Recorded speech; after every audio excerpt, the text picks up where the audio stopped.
Let's turn now to the Federal Education Minister, Alan Tudge, who joins me from Melbourne. Thanks for joining us, Minister. First up on our travel block to Australians coming home from India.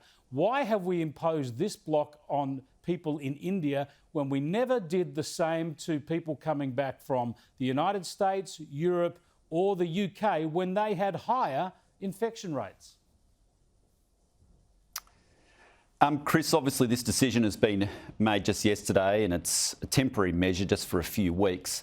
And in recognition that COVID is rampaging throughout India.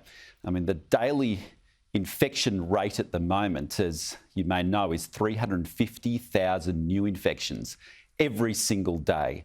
So there's some serious issues there. We're obviously leaning in to support India in any way we can from a health perspective. But in the meantime, we are pausing those flights coming in from India.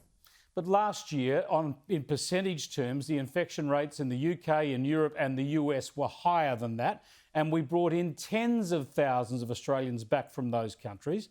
We've had a whole year now where we've seen how effectively our hotel quarantine works. And we're now rolling out the vaccine. 2 million Australians, vulnerable Australians, have been vaccinated. We're in a much better position now to handle Australians coming home wherever they're from.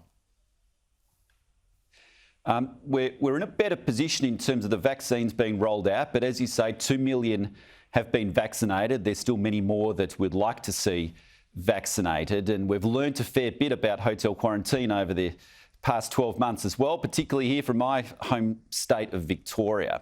But there are still obviously some risks associated with hotel quarantine. It's not completely foolproof, although we have hotel quarantine as good as anywhere in the world, and it has been largely successful.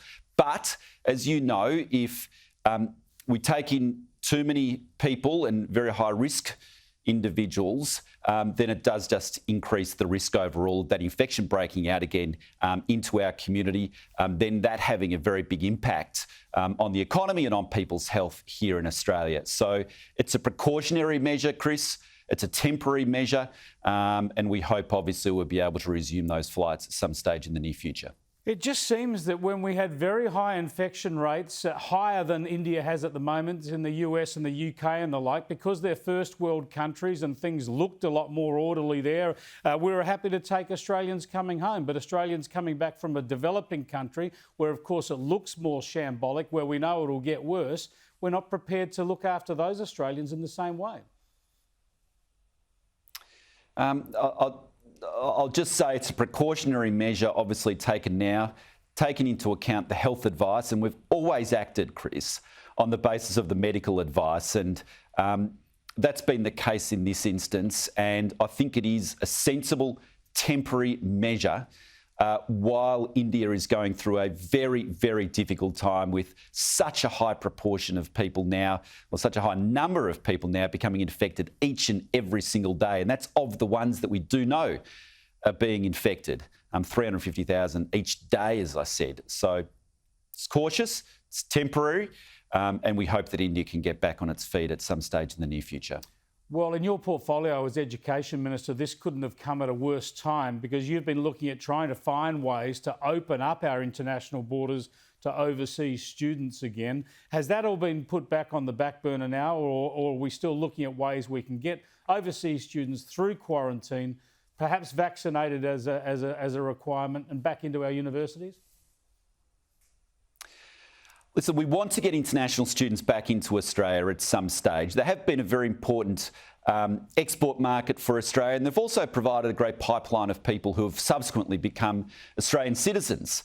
But we're just not in the position at the moment, Chris, to open up our borders generally, let alone for international students. And we have the quarantine arrangements in place primarily for returning Australians. Now, the Prime Minister has said that if state governments present to us plans for quarantine arrangements for international students which satisfy the criteria which we have laid out, which includes quarantine arrangements above and beyond those for returning Australia, and includes the sign-off from the Chief Medical Officer, then we will take a look at that, and we'll look very carefully at that.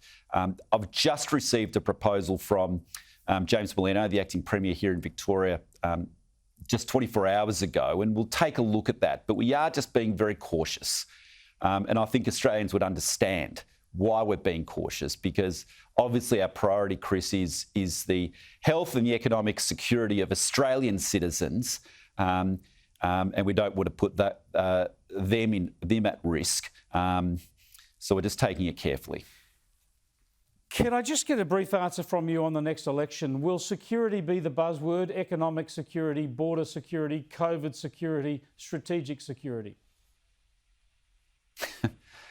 Chris, the election's still a long way to go, but I can assure you that economic management, economic security, if you want to call it that, and national security, they're always key features of federal election campaigns, and I'm sure they'll be key features of the next federal election campaign. Indeed. Thanks for joining us, Alan. I appreciate it. Thanks, Chris. Alan Tudge there, the Minister for Education, joining us live from Melbourne.